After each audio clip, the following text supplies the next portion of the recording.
বলে আমর ইবনুল জামুকে নিচে শোয়ায় দাও, আর তার বুকের উপরে আব্দুল্লাহ ইবনে আমরকে শোয়ায় দিয়ে এক কবরের মধ্যে তাদেরকে দাফন দিয়ে দাও। সাহাবায়ে কেরাম দেখছেন আল্লাহর নবী এই সময় কাঁদতেছিলেন।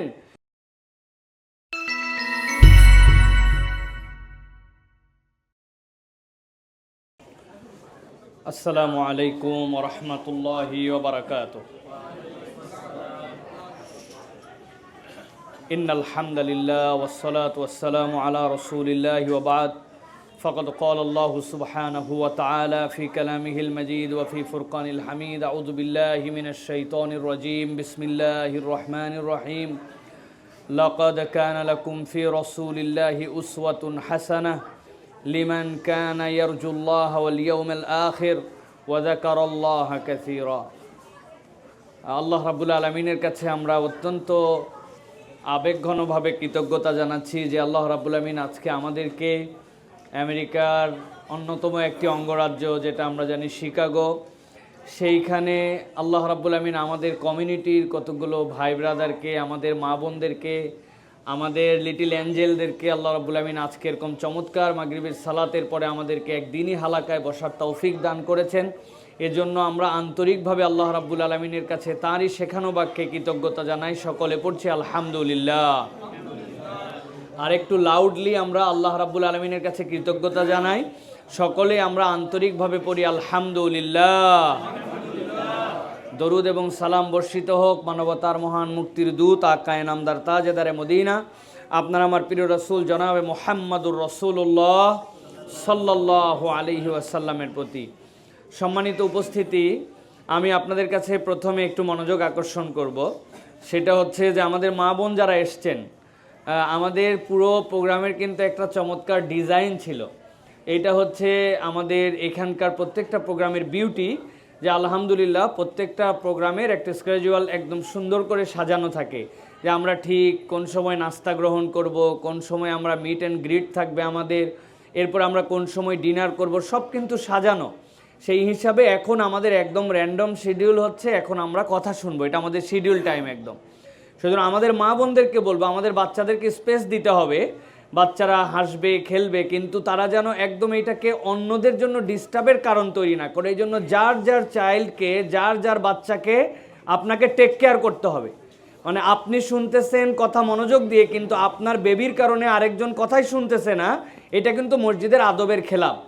মসজিদে মনে রাখতে হবে বাচ্চাদের এক্সেস থাকবে, বাচ্চারা আসবে, কেউ তাদেরকে ধমকাবে না, বকবে না, কিন্তু আপনাকে এটাও তাকে শিক্ষা দিতে হবে যে মসজিদ আপনার ফ্যামিলি হোম না, এটা হোম অফ আল্লাহ। সো এটার কিছু ম্যানার্স আছে, এটার কিছু এটিকেট আছে। এটা যদি একবারে তাকে না শিখান তাহলে সে মনে করবে বাড়িও যেরকম এখানেও সেরকম। এই জন্য আমাদেরকে এই জিনিসগুলো কিন্তু আস্তে আস্তে এটা তারবিয়ার মধ্যে আপনাকে শেখাতে হবে। নবী করিম সাল্লাল্লাহু আলাইহি সাল্লাম হযরত আব্দুল্লাহ ইবনে আব্বাস রাদিয়াল্লাহু তাআলা, নাম শুনছেন আপনারা? আব্দুল্লাহ ইবনে আব্বাস রাদিয়াল্লাহু তাআলাকে নিয়ে তাহাজ্জুদের নামাজে দাঁড়াইছেন। আব্দুল্লাহ ইবনে আব্বাস রাদিয়াল্লাহু তাআলা নবী করিম সাল্লাল্লাহু আলাইহি সাল্লাম আর তিনি দুইজন মাত্র। তিনি দাঁড়ায় গেছেন নবীজি সাল্লাল্লাহু আলাইহি সাল্লামের বাম পাশে। বলেন তো, যদি দুইজন দাঁড়ায়, কেউ যদি লিড দেয়, তাহলে যে তার মুক্তাদি সে কি বামে দাঁড়াবে না ডানে দাঁড়াবে? Left or right? Right. Nabi Karim সাল্লাল্লাহু আলাইহি সাল্লাম নামাজের মধ্যেই বাম হাত জায়গায় রেখে ডান হাত দিয়ে আব্দুল্লাহ ইবনে আব্বাস কান ধরে পেছন দিক থেকে ঘুরাইয়া ডান পাশে দাঁড় করাই দিয়েছেন।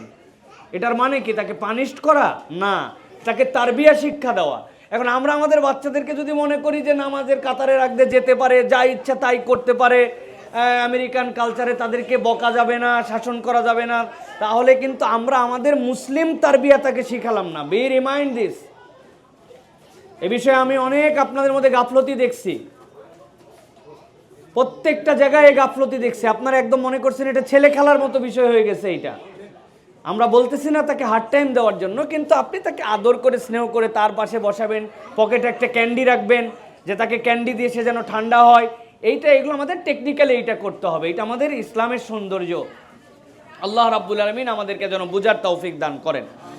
প্রিয় ভাইয়েরা, আজকে আমরা সংক্ষিপ্ত সময়ে আপনাদের কাছে কিছু কথা বলতে চাই।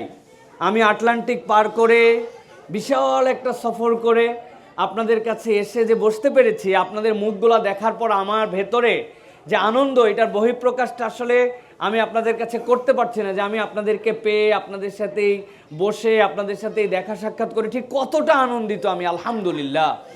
এটা হচ্ছে আমাদের একটা দ্বীনি ভ্রাতৃত্বের বহিঃপ্রকাশ, যে আল্লাহ রাব্বুল আলামিন আমাদেরকে এই দ্বীনের কারণে যেখানে আমরা যাই সেখানে আমরা একটা কমিউনিটির সাথে চলাফেরা করি। আপনি যদি সিম্পলি একটু চিন্তা করেন, আপনাদের কাছে যদি আমি বলি যে আপনারা আমেরিকায় ওই যে আমার মুরব্বী ডান পাশে বসে আছেন, মানে মোস্ট সিনিয়র ওয়ান, তিনি আসছেন। আমরা যদি মুরব্বীর কাছেও যদি আমরা ইতিহাস শুনতে চাই যে আমেরিকায় আসার পর আপনি নতুন নতুন কয়টা অন্য ধর্মাবলম্বীদের ধর্মীয় উপাসনালয় প্রতিষ্ঠিত হতে দেখেছেন, উনি হয়তো বলবেন একটাও দেখেন নাই। কিন্তু অন্য ধর্ম উপাসনালয় অনেকগুলা পরিত্যক্ত হওয়ার পরে সেইগুলা মুসলমানরা কিনে নিয়ে তাদের ধর্মীয় প্রতিষ্ঠান বানাইছে, এরকম নজির মনে হয় আপনারা অনেকেই দেখছেন কি না আপনারা প্রিয় ভাইরা? সো এইটা হচ্ছে আমাদের বিউটি, যে আল্লাহ রাব্বুল আমিন আমাদেরকে এমন একটা দিন দিচ্ছেন, এমন একটা আল্লাহ রাব্বুল আমিন আমাদেরকে নিয়ামত দান করেছেন যেইটা আমরা সব জায়গাতে লালন করি। সুবহানাল্লাহি বিহামদি। আজকে আমি আপনাদের কাছে খুবই সংক্ষিপ্ত সময়, যেহেতু আমাদের এশা হচ্ছে 9:30-তে, এর আগে আমি আপনার কথা শেষ করার জন্য চেষ্টা করব, but it's very important topic আজকে আমাদের জন্য। যে আমি একটা আয়াতে কারিমা আপনাদের কাছে তেলাওয়াত করেছি, যেটাতে আল্লাহ রাব্বুল আমিন সূরা আহজাবের 21 নম্বর আয়াতের মধ্যে আল্লাহ রাব্বুল আমিন বলেছেন, লাকাদ কানা লাকুম ফি রাসূলিল্লাহি উসওয়াতুন হাসানা। তোমাদের জন্য রাসূল সাল্লাল্লাহু আলাইহি ওয়াসাল্লাম মুহাম্মদ সাল্লাল্লাহু আলাইহি ওয়াসাল্লামকে দেওয়া হয়েছে, তার জীবনের মধ্যে তোমাদের জন্য উসওয়া আছে। সেই উসওয়াটা কেমন? হাসানা। উসওয়া মানে হচ্ছে একটা মানুষকে অনুসরণের যত দিক থাকতে পারে সকল দিকের জন্য দিক নির্দেশনা যার ভিতরে আছে, এবং সেইটা একদম বিশুদ্ধভাবে সংরক্ষিত আছে যেই ব্যক্তির জীবনে, তিনি হচ্ছেন পৃথিবীর ইতিহাসে ওয়ান অ্যান্ড অনলি, তিনি হচ্ছেন মুহাম্মদুর রাসূলুল্লাহ সাল্লাল্লাহু আলাইহি ওয়াসাল্লাম, নোবডি এলস। ইভেন কোনো প্রফেটের জীবনও পুঙ্খানুপুঙ্খভাবে সংরক্ষিত নাই মুহাম্মদ সাল্লাল্লাহু আলাইহি ওয়াসাল্লাম ছাড়া। আদম আলাইহিস সালাম থেকে ঈসা আলাইহিস সালাম পর্যন্ত কোনো রাজা বাদশা তো অনেক দূরের কথা, কোনো প্রফেটের জীবনও সংরক্ষণ করা নাই। ভেতর বাহির, ছোট বড়, চাইল্ডহুড, তার ইউথ, তার জীবনের পারিবারিক জীবন, তার বৈবাহিক জীবন, তার রাষ্ট্রীয় জীবন, একদম অথেন্টিকভাবে ক্রস এক্সামিনে চেক করে যার জীবন একমাত্র সংরক্ষিত আছে পৃথিবীর বুকে, তিনি হচ্ছেন মুহাম্মদুর রাসূলুল্লাহ সাল্লাল্লাহু আলাইহি ওয়াসাল্লাম। লাকিলি আমরা হচ্ছি তার ফলোয়ার, লাকিলি আমরা হচ্ছে তার উম্মত। আল্লাহ রাব্বুল আলামিন বলছেন, তবে সকল মানুষের জন্য তার জীবনের মধ্যে উসওয়ায়ে হাসানা নাই। কার জন্য আছে? দোজ অফ দ্য পিপল, সেই মানুষগুলোর জন্য তার জীবনের মধ্যে উসওয়াতুন হাসানা আছে।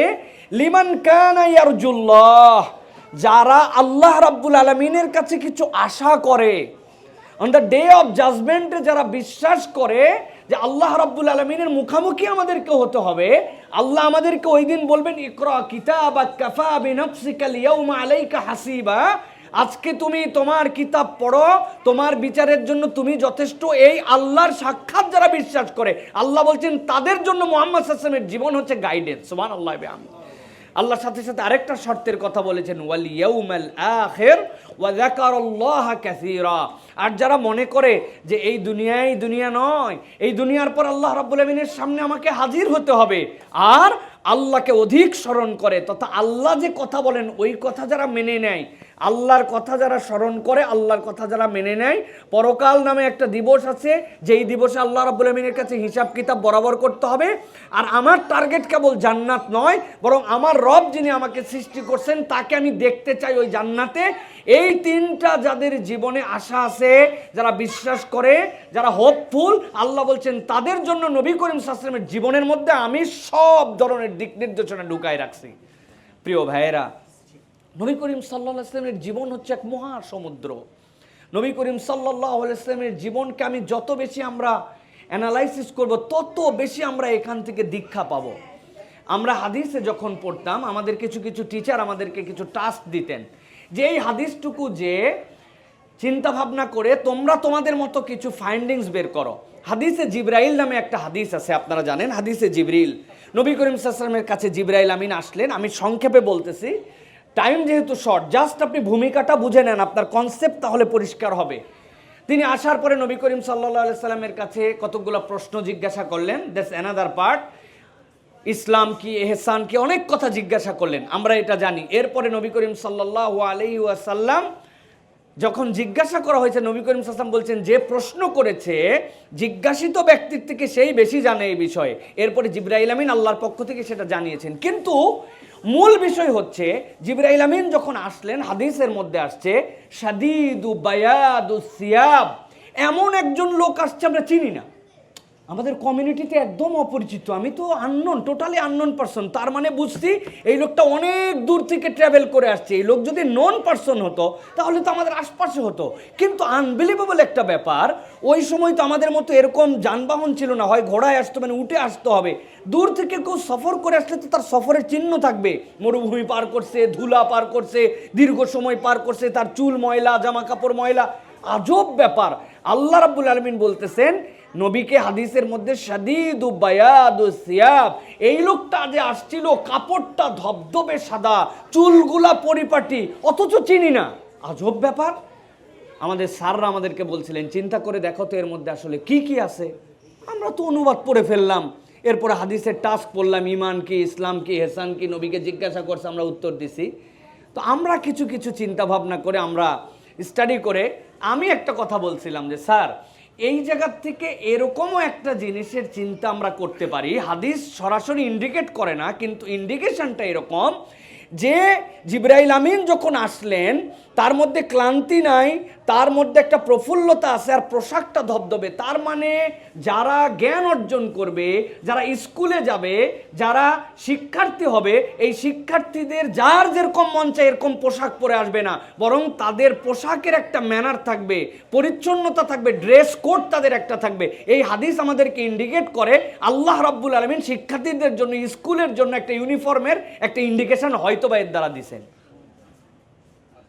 তারপরে দেখেন পুরা পৃথিবীতে শিক্ষা ব্যবস্থাটা কিভাবে আসছে। শিক্ষা ব্যবস্থাতে এখন যেখানে আবাসিক হলে থাকে, আমরা পিএইচডি করছি, পিএইচডির সময় আমাদের একটা হলকে টার্গেট করে তারপরে ইউনিভার্সিটি সার্টিফিকেট দেয়। তো ওই ব্যক্তি যদি অনেক ট্রাভেল করে, ট্রাভেলের ক্লান্তি তার মধ্যে, এমন সফর করে আসছে যে যান চলে না, শরীর ভাল লাগে না, আবার শিখবে কেমন করে?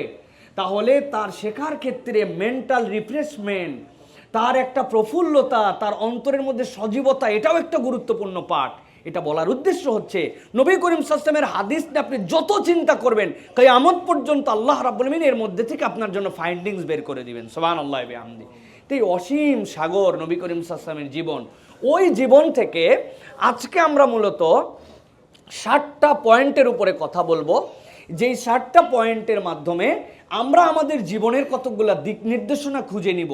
যদি আমরা সামারি পয়েন্ট হিসেবে এই 60টা জীবন পয়েন্টকে আমাদের জীবনে লালন করতে পারি, ইনশাআল্লাহ আমরা আশা করতে পারি যে আল্লাহ রাব্বুল আলামিনের কাছে আমরা একটা প্রিয় পাত্র হিসাবে আল্লাহর সামনে সাক্ষাতের প্রস্তুতি নিয়ে, আল্লাহ রাব্বুল আলামিনকে দেখবো এরকম একটা মেন্টালিটি নিয়ে, আল্লাহর জিকিরকারী বান্দাদের মধ্যে অন্তর্ভুক্ত হয়ে আমরা আল্লাহর সামনে হাজির হতে পারবো। এরকম কতকগুলা গুণাগুণ নবীজির মধ্যে ছিল, তার মধ্যে থেকে আমরা আজকে শুনবো 60টা গুণাগুণের কথা। একটু আওয়াজ করে বলতে হবে, কয়টা গুণাগুণের কথা শুনবো?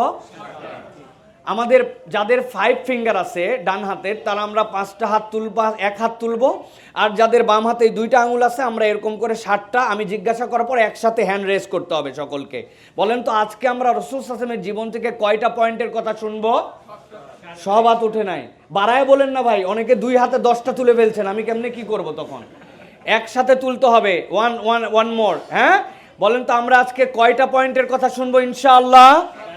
60টা। এটা হচ্ছে কনসেন্ট্রেশন যেন আপনাদের থাকে, এই জন্য আমি আপনাদের কাছে এই কষ্টটা দিলাম প্রিয় ভাইরা। চলেন তাহলে আমরা আমাদের এক এক করে আলোচনাগুলো আমরা শুনি ইনশাআল্লাহ, এবং প্রত্যেকটা আলোচনার সাথে আপনাদের কাছে 2-1টা ছোট্ট আমি টাস্ক দেওয়ার জন্য চেষ্টা করব, যেহেতু এইটা আমরা আসলাম, আসার পরে আপনারা যাওয়ার পরে বললেন সাইফুল্লাহ ভাই আসছিল বাংলাদেশ থেকে, ওয়াও হোয়াট এ ফাটাফাটি লেকচার। এরপরে একজন বলছে কি বললো, বলছে তা মনে নাই, কিন্তু লেকচার ফাটাফাটি হয়েছে। এই ফাটাফাটি লেকচার যেন না হয়, আমরা যেন এই লেকচারটা বাড়ি পর্যন্ত নিয়ে যেতে পারি, এরকম করে আমরা ইনশাল্লাহ, যাদের মোবাইলে নোট করার সুযোগ আছে আমরা ইনশাল্লাহ নোট করে ফেলবো। কেননা শেষে আমি 2-4 জনের কাছে দাঁড় করায় জিজ্ঞাসা করব, কারে জিজ্ঞাসা করব এটা কিন্তু আমি এখন বলতেছি না, আপনি সিনিয়র হন আর জুনিয়র হন, আপনাকে কিন্তু দাঁড় করায় জিজ্ঞাসা করে ফেলবো ইনশাআল্লাহ। সো বি কনসেন্ট্রেট ইনশাআল্লাহ। আলহামদুলিল্লাহ, তাহলে 60টা পয়েন্টের প্রথম পয়েন্ট যেটা আমরা বলবো, নবী করিম সাল্লাল্লাহু আলাইহি ওয়াসাল্লামের সবচেয়ে বড় গুণাগুণ ছিল তিনি একটা বিশুদ্ধ হৃদয়ের অধিকারী ছিলেন। সুবহানাল্লাহ বলেন। বিশুদ্ধ হৃদয়। নবী করিম সাল্লাল্লাহু আলাইহি ওয়াসাল্লাম বলছেন ওই মানুষটার দাম সবচেয়ে বেশি আল্লাহর কাছে যার অন্তরটা বিশুদ্ধ।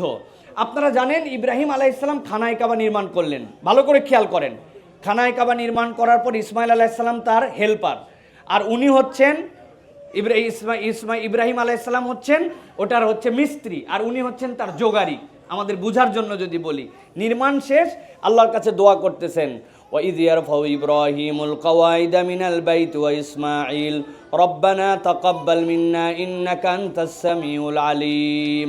আল্লাহ আমরা দুইজন মিলে বানাইছি, তুমি এটা কবুল করে নাও। আল্লাহ রাব্বুল আমিন বলছেন তোমার দোয়া ঠিক আছে, কিন্তু এখন আমি তোমাকে একটা দোয়া শিখাবো কেমনে খানায়ে কাবা কবুল হয়, ওই দোয়া তুমি আল্লাহর কাছে করো। উনি আল্লাহর কাছে এরপর আল্লাহর শেখানো, এটা উনার দোয়া। ইব্রাহিম ইসমাইল আল্লাহর কাছে দোয়া করছে, এবার আল্লাহ শিখাচ্ছেন যে আমি দোয়া একটা বলতেছি সেটা দোয়া করো, ওইভাবে খানায়ে কাবা টিকবে। আল্লাহ রাব্বুল আমিন শিখালেন দোয়া করো, রব্বানা, ও আমার রব, ও আমার আল্লাহ। ইব্রাহিম আলাইহিস সালাম এবার দোয়া করছেন, আল্লাহ আমি কি বলবো? বলতেছেন ওয়াবআস ফীহিম রাসূলাম মিনহুম। এই খানায়ে কাবা এমনি এমনি টিকবে না, তাদের মধ্যে থেকে একজন আপনি রসুল প্রেরণ করেন। রসুল খেলে এমনি আসবে না, তাকে 4টা কাজ দিবেন। ওই 4টা কাজ করলে এই জাতি, এই উম্মাহ কিয়ামত পর্যন্ত যেন পিউরিফাই থাকতে পারে। 1 নম্বর হচ্ছে ইউজাক্কিহিম, তাদেরকে যেন তিনি পবিত্র করেন, তাদের ভিতর বাহিরকে যেন তিনি সৌন্দর্য করেন, তাদের অন্তরকে যেন তিনি বিশুদ্ধ করার জন্য চেষ্টা করেন, তাজকিয়া নফস করেন। ইব্রাহিম আলাইহিস সালাম দোয়া করলেন খানায়ে কাবা কবুলের, আর আল্লাহ বললেন এমন একজনের জন্য দোয়া করেন যেই পয়গম্বর যে তাদেরকে এই তাজকিয়া নফস শিখাবে। নবীজি সাল্লাল্লাহু আলাইহি সাল্লাম বলছেন ইব্রাহিম আলাইহিস সালাম ওই দোয়ার ফসল হচ্ছে আমি মুহাম্মদুর রাসূলুল্লাহ সাল্লাল্লাহু আলাইহি সাল্লাম। প্রিয় ভাইয়েরা, আল্লাহ কোরআনুল কারীমের মধ্যে বলছেন যে তোমাদের অন্তরটাও যেন তোমাদের জন্য বিশুদ্ধ হয়। আল্লাহ কোরআনুল কারীমের মধ্যে আপনার আমার জন্য নির্দেশনা দিয়েছেন। আল্লাহ বলছেন ওয়াল্লাযীনা জাউ মিন বাদিহিম ইয়াকুলুনা রাব্বানা ইগফির লানা ওয়া লিইখওয়ানিনা আল্লাযীনা সাবাকুনা বিল ঈমান ওয়া লা তাজআল ফি কুলুবিনা গিল্লাল লিল্লাযীনা আমানু রব্বানা ইন্নাকা রাউফুর রহিম। আল্লাহ রাব্বুল আলামিন বলছেন যে তোমাদের মধ্যে অন্তরটা কেবল বিশুদ্ধতা এরকম নিজেদের জন্য কামনা করলে হবে না, বরং তোমাদের মধ্যে ফিলটা কিরকম হবে। আল্লাহ বলছেন তোমরা আল্লাহর কাছে বলো ওয়াল্লাযীনা জাউ মিন বাদিহিম ইয়াকুলুনা, তারা বলতে শুরু করবে রব্বানা ইগফির লানা, ও আল্লাহ আপনি ক্ষমা করে দেন, রব্বানা ইগফির লানা ওয়া লিইখওয়ানিনাল্লাযীনা সাবাকুনা বিল ঈমান। আল্লাহ কেবল আমাদেরকে নয়, ঈমানের উপরে যত ভাই মারা গেছে আল্লাহ আপনি সকলকে মাফ করে দেন। সুবহানাল্লাহি ওয়া বিহামদি। সাথে সাথে আল্লাহ রাব্বুল আলামিন বলছেন ওয়ালা তাজআল ফি কুলুবিনা, আল্লাহ আমি তো মানুষ, চলতে ফিরতে আমার অন্তরের মধ্যে গিল চলে আসে, চলতে ফিরতে আমার অন্তরের মধ্যে বিদ্বেষ চলে আসে, একজনের উন্নতি দেখে আমার ভিতরে জ্বলে, একসাথে দুইজনের ছেলেই পরীক্ষা দিয়েছিল, একজনেরটা টিকছে একজনেরটা টেকে নাই, আমার ভিতরে খুশি হই ওর জন্য, কিন্তু তারপরেও আমারটা মনের ভিতরে একটু কেমন জানি একটা ফিলিংস তৈরি হয়। একই মায়ের 4 বাচ্চা, একজন আমেরিকায় চলে গেছে, বাকি 3 ভাই আসতে পারে না, বলে না, কিন্তু তারপরেও ভাইয়ের মধ্যেও অন্তরের মধ্যে কেমন জানি কষ্ট তৈরি হয়। আল্লাহ বলছেন আল্লাহর কাছে বলতে শুরু করো ওয়ালা তাজআল ফি কুলুবিনা গিল্লাল লিল্লাযিনা আমানু, আল্লাহ আমাদের অন্তরের মধ্যে যেন কোনো গিল না থাকে, অন্তরের মধ্যে যেন কোনো বিদ্বেষ না থাকে। আর রব্বুল আলামিন আপনার কাছে আমাদের ফরিয়াদ রব্বানা ইন্নাকা রাউফুর রহিম, আপনি তো রউফ, আপনি তো রাহিম, আপনি চাইলেই আমাকে এটা দিতে পারেন। নবী করিম সাল্লাল্লাহু আলাইহি সাল্লাম নির্দেশনা দিয়েছেন এই জন্য যে তোমরা তোমাদের অন্তরটাকে আগে বিশুদ্ধ করে ফেলো।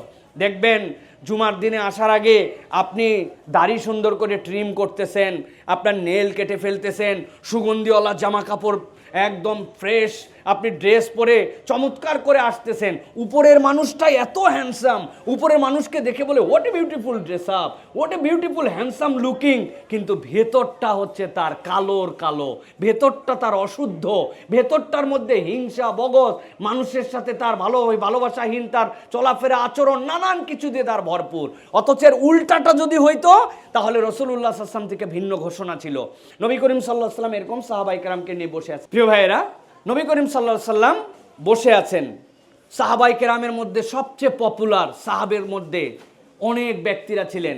হযরত আবু বকর রাদিয়াল্লাহু তাআলা, ওমর রাদিয়াল্লাহু তাআলা, ওসমান রাদিয়াল্লাহু তাআলা আনহু, বিভিন্ন সাহাবাই কেরাম যারা অনেক পপুলার ছিলেন, নবী করিম সাল্লাল্লাহু আলাইহি ওয়াসাল্লামের সাথে অনেক বেশি পরিচিত ছিল। নবী করিম সাল্লাল্লাহু আলাইহি ওয়াসাল্লাম হঠাৎ করে ঘোষণা দিলেন, এখন তোমাদের মাঝে এমন একজন আসবে যে আল্লাহর পক্ষ থেকে ঘোষণাপ্রাপ্ত জান্নাতি। সাহাবীরা তো একজন আরেকজনের তাকালেন যে ওরে আল্লাহ, তার মানে আমি তো সবাইরে যাদেরকে চিনি সবাই তো উপস্থিত আছে, যে আসবে সে কে? খানিকক্ষণ পরে দেখলে একজন আসলো, সুবহানাল্লাহ, কেউ চিনেই না, মানে ওই রকম ভাবে পপুলার মানুষ না। সাহাবায়ে কেরাম তো বিরাট খুশি হলেন যে এই লোক নবীজিতে জান্নাতের ঘোষণা পেয়ে গেল। যাই হোক, আল্লাহ নবী করিম সাল্লাল্লাহু আলাইহি ওয়াসাল্লাম জানিয়েছেন।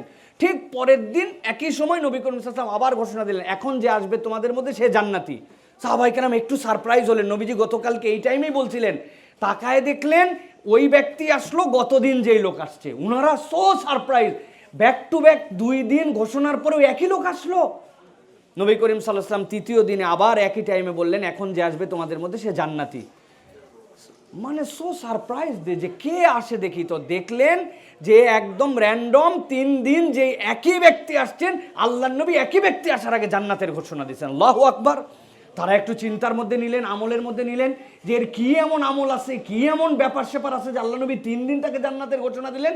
একজন সাহাবী বুদ্ধি করে রাত্রেবেলা ওনার বাড়িতে চলে গেছেন, যাওয়ার পরে বলছেন, ভাই আমি আপনার মেহমান, আপনার বাড়িতে আমি আসছি, আপনার বাড়িতে আমি থাকবো। তো উনি মেহমানদারি তারা করতেন, সকলেই ওনার বাড়িতে থাকছেন। যাওয়ার পরে উদ্দেশ্য উনি রাত্রে কি আমল করে নবীজির থেকে জান্নাতের ঘোষণা পেলেন।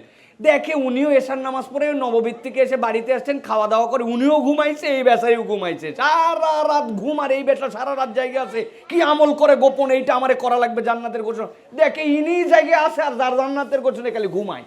ফজরের সময় উনি উঠছে, উঠার পরে এরপরে পরপর 3 দিন থাকার পরে, 3 দিনের বেশি তো মেহমান থাকার বিধান নাই, মানে থাকতে পারে, এরপরে জানাতে হবে 3 দিন পর্যন্ত আপনি থাকতে পারবেন। তো 3 দিন পরে উনি মন খারাপ করে চলে যাওয়ার সময় বলছে, ভাই আমি আমার বাড়িতে খাবারও অভাব নাই, আমার মেহমান হওয়ার দরকার ছিল না, আমি আসছিলাম ভিন্ন উদ্দেশ্যে। বলছে কি উদ্দেশ্যে?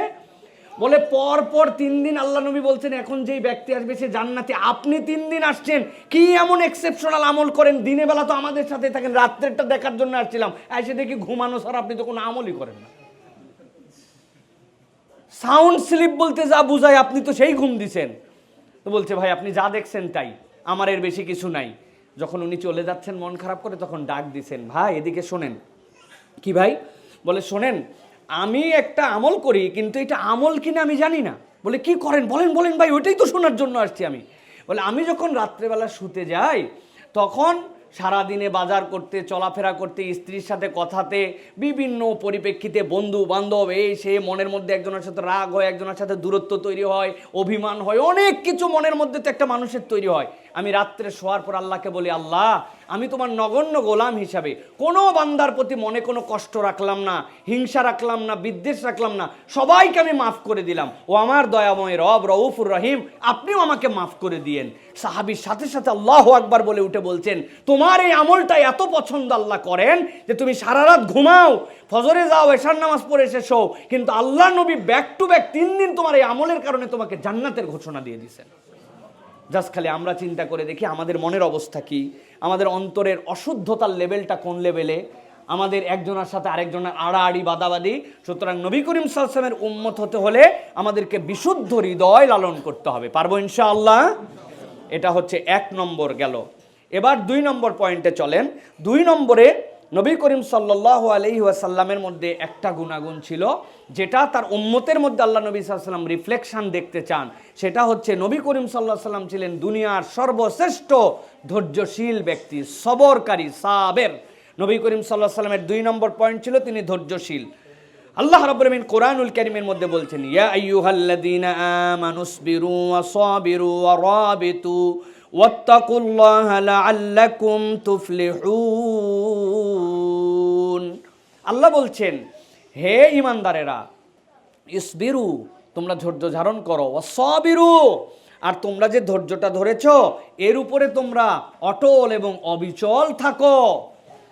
তোমরা ধৈর্য ধরে কখনো ধৈর্যশীল এরকম ধৈর্য থেকে বেরিয়ে গেছো, বিষয়টা এরকম যেন না হয়।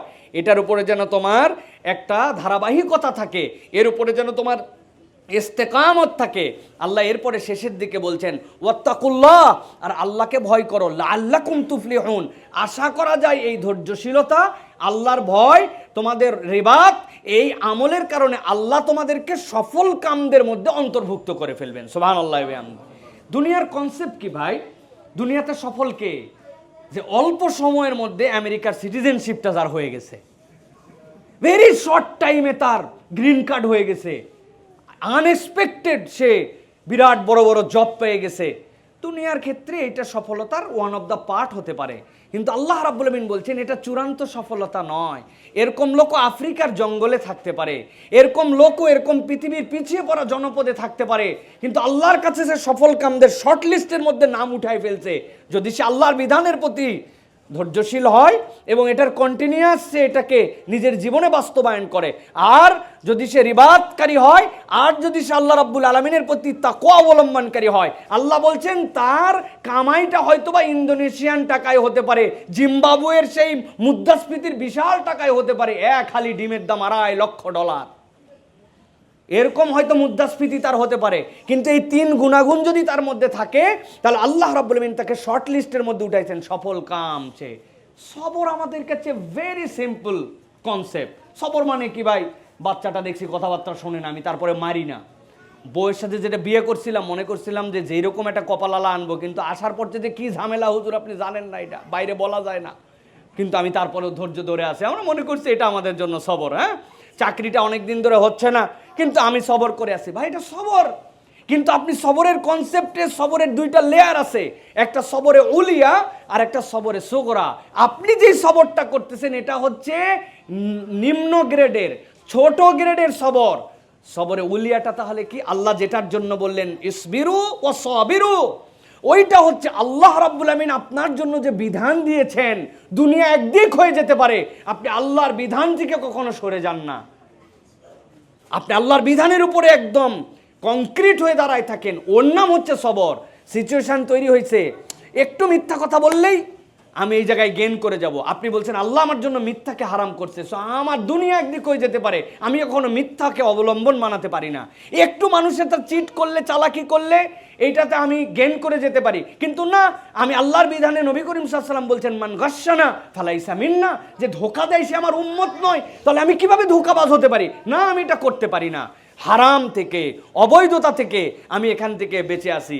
মাশাআল্লাহ, আমাদের অনেকের ওয়াইফরাই সুন্দর হিজাব করেন, সাধ্যের মতো তারা পর্দা পুশিদা করেন, কিন্তু যদি ওয়েডিং পার্টি হয় তখন ওনার পর্দা টর্দা সব চলে যায়। উনি তখন সেই রকম মেকআপ টেকআপ করে গেছে, লোকজন একজন বলছে ভাবি আপনারা তো জীবনের প্রথম দেখলাম, বলে একটু ওয়েডিং এর ব্যাপার তো, যে মেকআপ যত টাকা দিয়ে করছি এটা যদি একটু না দেখাই তাহলে মেকআপের মানে কি হলো? উনার ইসলাম তাহলে ওই পর্যন্ত আছে, উনি আল্লাহর কংক্রিট বিধানের উপরে উনি আর সবর করতে পারেন নাই। হয়তো শুনতে একটু আপনাদের খারাপ লাগলো এই জায়গাতে, কিন্তু আমি আপনাকে ফর এক্সাম্পলটা বোঝানোর জন্য আপনাকে এটা বললাম প্রিয় ভাইয়েরা।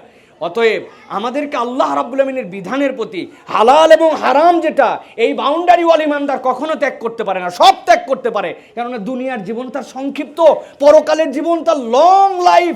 ওইটার জন্য আমার এই জীবনের মধ্যে আমি কখনো আল্লাহর বিধান থেকে সরে যেতে পারবো না। বি কেয়ারফুল প্রিয় ভাইয়েরা। আমাদের অনেক ভাই ব্রাদার আছে, অনেক জায়গায় তো দেশ বিদেশে বিভিন্ন জায়গায় যায়। আমাদেরকে একজন বলছে যে শাহেক একটু সবরের একটা ওয়াজ করে নেন। বললাম কি? বলে আমাদের অনেক ভাই ব্রাদাররা আছে, ওনারা একটু হালকা পার্টি টাটি হলে 10% অ্যালকোহলের হালকা একটু হালকা খায়। হ্যাঁ, আমি একজনকে দেখলাম, আমি দুবাই থেকে ফিরতেছি, দেখি একদম বিমান তো তখন 39,000 ফিট উপরে, দেখলাম ডানে বামে তাকায়, বললো যে একটা ছোট গিভ মি হুইস্কি। হ্যাঁ, ওকে ছোট্ট একটা বোতল দিল, উনি বোতলটা আবার আইস দেখায় ফেললো টাকায়। আমাকে মনে হয় খেয়াল করছে কিনা জানি না, কিন্তু খুব শর্ট টাইমে ঢকঢক করে মারে দিয়ে চিন্তা করলো 39,000 ফিট উপরে এই জায়গায় আল্লাহ রাব্বুল আলামিন এই জায়গায় দেখতে পাবে, এত উপরে, আউট অফ নেটওয়ার্ক। আমরা যদি মনে করি আউট অফ নেটওয়ার্কে আমরা চলে গেছি, না, বরং আল্লাহ রাব্বুল আলামিন সব সময় আমাদেরকে দেখছেন। তাহলে নবী করিম সাল্লাল্লাহু আলাইহি ওয়াসাল্লামের বিষয়টার থেকে আমাদের চরিত্রের মধ্যে এটা ঢুকাতে হবে। আল্লাহর বিধানের ক্ষেত্রে কোনো ছাড় নাই, আমি আল্লাহর বিধানকে আমার জীবনে সবচেয়ে প্রায়োরিটি দিব। পারবো ইনশাআল্লাহ? পারবো ইনশাআল্লাহ? এই জায়গায় আপনাদের জন্য একটা গুড চান্স আছে, অনেক বড় চান্স আছে। আপনি একজন দায়ীর রূপান্তর হতে পারবেন যদি যদি আপনি শুধু ইসলামটুকু আপনার জীবনে গুড প্র্যাকটিস করতে পারেন। আলহামদুলিল্লাহ, আলহামদুলিল্লাহ, আমি অনেক জায়গার অবজারভেশন নেই, যারা পৃথিবীর বিভিন্ন দেশ থেকে, 150টা দেশের উপরের দেশ থেকে আমেরিকায় ইমিগ্রেন্ট আছে বিভিন্ন ক্ষেত্রে, ওদের কাছে যদি জিজ্ঞাসা করা হয় এই মানুষগুলোর মধ্যে থেকে তোমরা সবচেয়ে ভালো লয়াল, সবচেয়ে ভালো ট্রাস্টেড, সবচেয়ে ভালো উশৃঙ্খল নয়, যাদের ক্রাইম রেট সবচেয়ে কম, কোন মানুষগুলোকে পাও, আপনি দেখবেন তালিকার মধ্যে বাংলাদেশের নামটাও আছে। আলহামদুলিল্লাহ। এখন আপনি একজন আইকনিক পার্সন হয়ে যান, ইসলাম যেটা বলছে আপনি সেটা ফলো করার জন্য চেষ্টা করেন। আপনি দেখবেন অনেক ছোট টুপিওয়ালারা এই দেশের মধ্যে আছে অনেক জায়গায়, তারা কোনো জায়গায় মনে করে না যে আনস্মার্ট লাগতেছে তাদেরকে, এরকম করে ঝুল্লি ঝুলাই দিছে, কোটের নিচে আলাদা ধরনের পোশাক পরে, মাথার উপরে টুপি পরে, দেখতে কেমন লাগে, কিন্তু এই কেমন লাগাকে সে ড্যাম কেয়ার, কারণ তার ধর্ম তাকে বলছে সে এইটা করে। আর মুসলমান লজ্জা পায় যে সে দাড়ি রেখে দিলে কি আনস্মার্ট লাগে কিনা, এখনো বিয়ে করলাম না, বাচ্চা হলো না, এ হলো না, অমুক অফিসে চাকরি করি, কেমন লাগে। আপনি আপনার ইসলামকে রিপ্রেজেন্ট করতে পারতেছেন না, আপনার ইসলামিক ম্যানার্স অ্যান্ড ড্রেস আপনার ফলো করতে আপনার ভিতরে ইতস্তত লাগে কেন? আপনি রিপ্রেজেন্ট করেন আপনাকে যে আপনি একজন গুড মুসলিম, আপনি একজন ম্যানারিয়াস মুসলিম। আপনাকে আল্লাহ রাব্বুল আমিন যে দায়িত্ব দিয়েছেন ওই দায়িত্বগুলো আপনি 100% ফুলফিল করার চেষ্টা করছেন। সুতরাং আমি বলবো নবী করিম সাল্লাল্লাহু আলাইহি সাল্লাম সবরকারী ছিলেন। সবর কোন জায়গায়? আল্লাহর বিধানের প্রতি আমি সবরকারী থাকবো ইনশাআল্লাহ। পারবো ইনশাআল্লাহ? তাহলে এটা গেল আমাদের জন্য 2 নম্বর পয়েন্ট। প্রিয় ভাইয়েরা, একটা গল্প বলি নবী করিম সাল্লাল্লাহু আলাইহি সাল্লামের, গল্পটা আপনি বুঝবেন নবী করিম সাল্লাল্লাহু আলাইহি সাল্লাম কীরকম সবরকারী ছিলেন। নবীজি সাল্লাল্লাহু আলাইহি সাল্লাম মসজিদে হারামে তখনও হিজরত করেন নাই, বসে আছেন। নবী করিম সাল্লাল্লাহু আলাইহি সাল্লাম তাকায় দেখতেছেন আরবের সব মানুষগুলা প্রত্যেক বৃহস্পতিবার করে আর সোমবার করে খানায় কাবার দরজা খুলে দেয়, সবাই আসে খানায় কাবার ভিতরে ঢুকে। নবী করিম সাল্লাল্লাহু আলাইহি সাল্লাম একদিন খুব মনের মধ্যে কষ্ট, তিনি বললেন ইস আমি খানায় কাবার মধ্যে ঢুকতে পারতেছি না। তো নবী করিম সাল্লাল্লাহু আলাইহি সাল্লাম ডাক দিলেন ওসমান ইবনে তালহাকে, যে ওসমান ইবনে তালহা, তোমার কাছে তো কাবার চাবিটা আছে, আমাকে একটু ভিতরে ঢুকতে দিবে? ভাই বল কি তুমি এই সকল মূর্তির বিপক্ষে কথা বলো, তুমি বাপ দাদার ধর্মের বিপক্ষে কথা বলতে শুরু করছো, আর তুমি যাবে খানার কাবার? না না না, অসম্ভব, তোমাকে কবর দ্বারা মুখেও যেন উচ্চারণ করবা না। আর এইরকম থ্রেট করে দিছে আল্লাহ নবী সাল্লাল্লাহু আলাইহি ওয়াসাল্লাম, বুকের মধ্যে অনেক ব্যথা। নবী করিম সাল্লাল্লাহু আলাইহি ওয়াসাল্লাম ওসমান ইবনে তালহাকে বলছেন আজকে তো তুমি এরকম ব্যবহার করলে, কোনো একদিন এই খানার চাবি আমার হাতে আসবে। আল্লাহু আকবার বলবেন না? মক্কা বিজয় হয়ে গেল, নবী করিম সাল্লাল্লাহু আলাইহি সাল্লাম ঘোষণা দিলেন ওসমান ইবনে তালহা কই?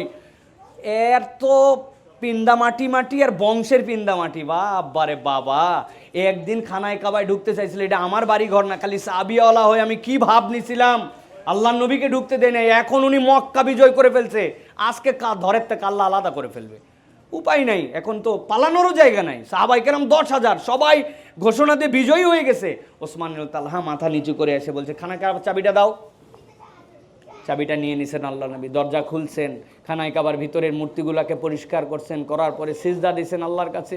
আল্লাহ নবী সাল্লাল্লাহু আলাইহি সাল্লাম যখন খানায় কাবা বিজয়, মক্কা বিজয়ে যাচ্ছিলেন, এত বিনয়ী ছিলেন, মাথা নিচু হতে হতে সিরাতের কিতাবের মধ্যে আসছে তার মাথাটা উটের কুঁজের সাথে লেগে গিয়েছিল, যে তার মধ্যে যেন কোনো অহংকার না হয়, বিনয়ের প্রকাশ হতে হতে, অথচ মক্কা বিজয় করে ফেলতেছেন, যেই জায়গার থেকে তাকে হত্যার ষড়যন্ত্রকে বের করে দিচ্ছে। আল্লাহ নবী এরকম বিনয়ী হয়ে খানায় কাবার থেকে বের হলেন। বের হওয়ার পরে আল্লাহ নবী ডাক দিলেন ওসমান ইবনে তালহা কই? এখন চিন্তা করছে সব পরিষ্কার পরিচ্ছন্ন শেষ, তো শাস্তি যা এখন হবে। আসছে আল্লাহ নবী সাল্লাল্লাহু আলাইহি ওয়াসাল্লাম জড়সড় হয়ে বলে ওসমান এই চাবি তোমার কাছে দিলাম, কিয়ামত পর্যন্ত তোমার বংশধরের কাছে এই চাবি থাকবে। সুবহানাল্লাহ। চাবিটা তাকে দিয়ে দিলেন।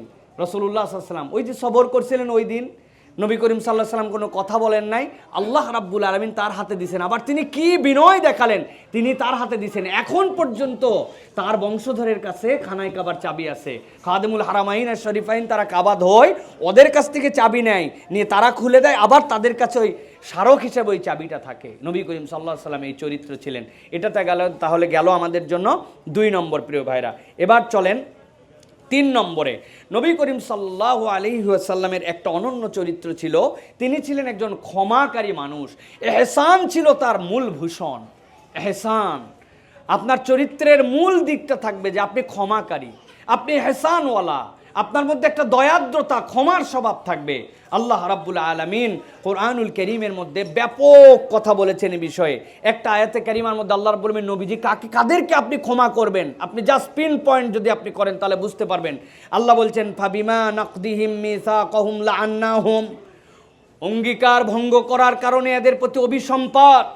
আল্লাহ রাব্বুল আলামিন এরপরে বলছেন ওয়া জাআলনা কুলুবাহুম কাসিয়া, এদের অন্তরগুলা রহমত বঞ্চিত হয়ে গিয়েছিল। ইউহাররিফুনাল কালিমা আম মাওয়াদিহি, তারা আল্লাহর কিতাবকে বানায় বানায় লিখতো। আল্লাহ দিয়েছেন আল্লাহর পক্ষ থেকে কিতাব, কত বড় দুঃসাহস যারা আল্লাহর কিতাবকে পর্যন্ত বানাতো। আল্লাহ বলছেন এত অভিসম্পদওয়ালা জাতি। আল্লাহ রাব্বুল আলামিন বলছেন ওয়া নাসু হাজ্জাম মিম্মা যুক্কিরু বিহি, তাদের কাছে যে আল্লাহর পক্ষ থেকে উপদেশ আসছিল এগুলো সব ভুলে গিয়েছিল। আল্লাহ রাব্বুল আলামিন বলছেন ওয়ালা তাযালু তাত্তালিউ আলা খায়িনাতিম মিনহুম ইল্লা কলিলাম মিনহুম, এদের মধ্যে থেকে খুব কম সংখ্যক মানুষই নিজেদেরকে পরিবর্তন করতে পেরেছে, খুব কম মানুষ পরিবর্তন করতে পেরেছে। অপরাধ কি?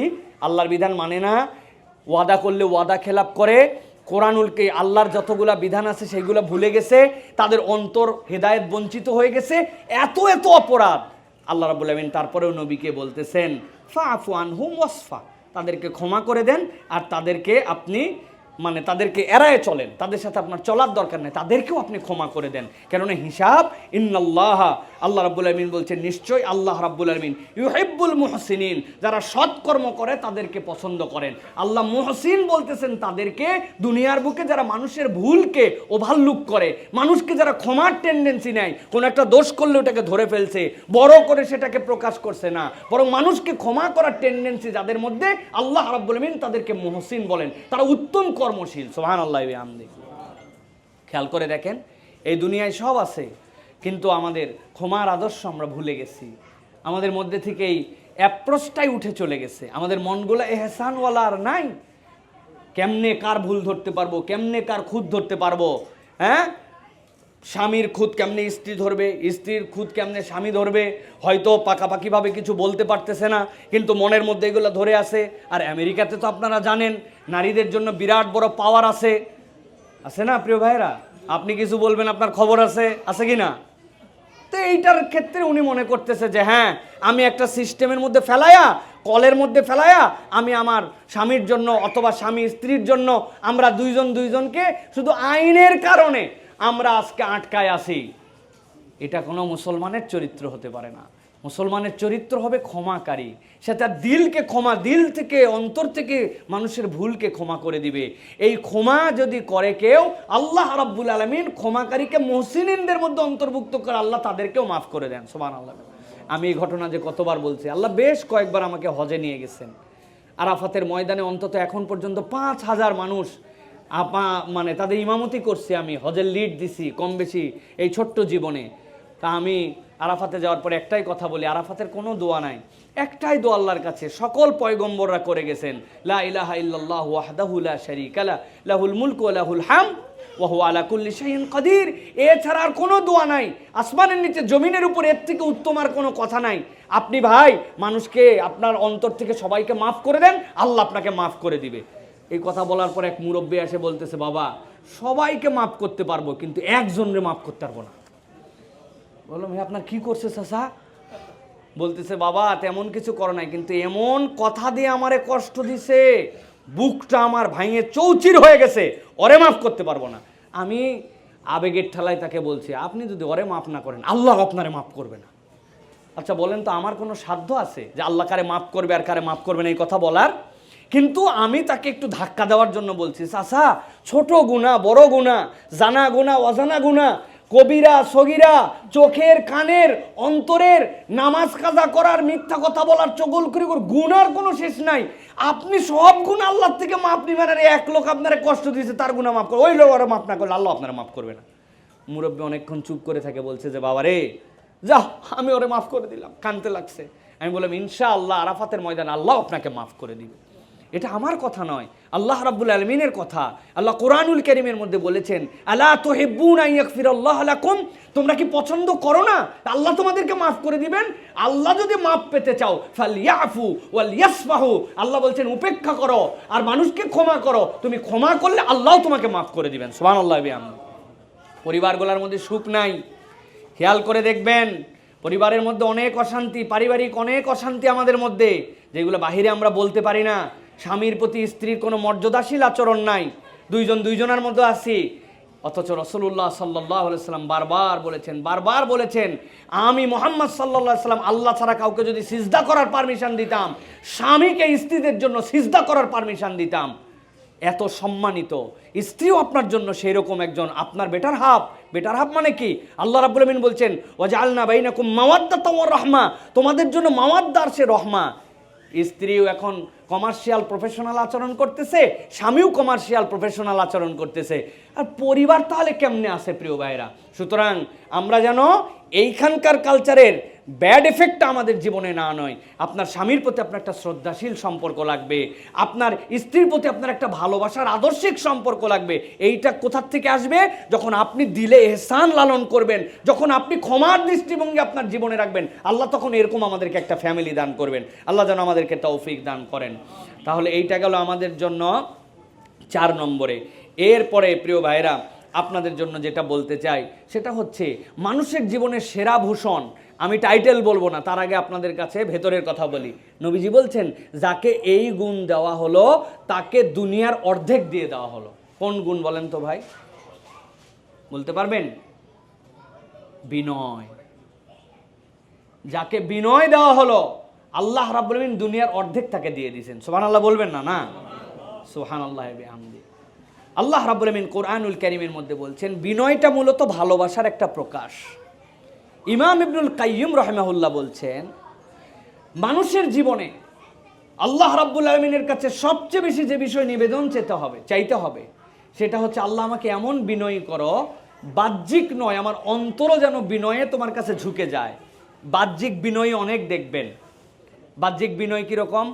আমার সাথে আপনার দেখা হয়েছে, উনি একজন সমাজের সম্মানিত মানুষ, উনি একজন আপনার বড় ভাই, আপনি তার সামনে যাই কাচুমাচু করে, হ্যাঁ ভাইয়া কেমন আছেন, আপনি ভালো আছেন, কিন্তু ভিতরটা তার বিনয় হয় না। ভিতরটা জ্বলে পুড়ে, ভিতরটা দুমড়ায় মুচড়ায়, ভিতরটা ভিতরের মতো আছে, বলতে হয় তাই। এরপরে আপনি মনে করছেন যে তারপরে যা ইচ্ছা তার জন্য আপনি বলতেই পারেন, ঠিক কি না ভাই? বলতে পারেন না?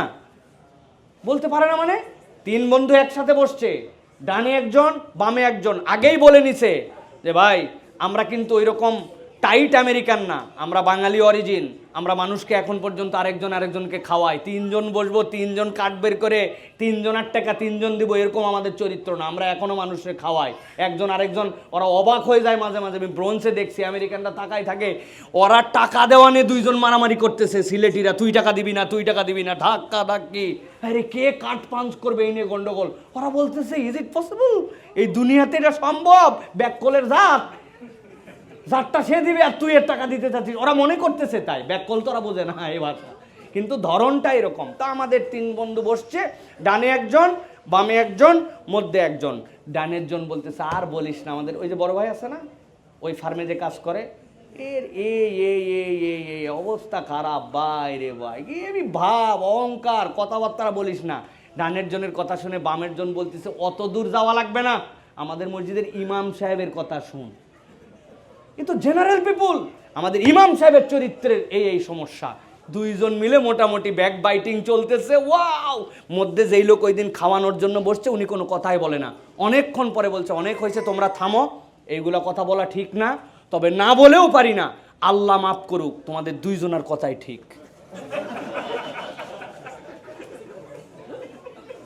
বুঝছেন আপনি কি কৌশলে মার দিছে?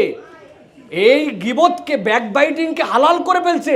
এইগুলো কথা বলা ঠিক না, না বলেও পারি না, আল্লাহ মাফ করুক। ভাবি আপনি যা বলছেন কথা ঠিক, ওই ভাবির ব্যাপারে 3 ভাবি খালি এক জায়গায় হলেই হয়েছে, 4র্থ ভাবির গোষ্ঠী উদ্ধার। আছে না নাই? আহা, আপনি যদি মনে করেন পিজা খাচ্ছেন আর পিজার মধ্যে চিজ নাই, এটা আবার পিজা হয়?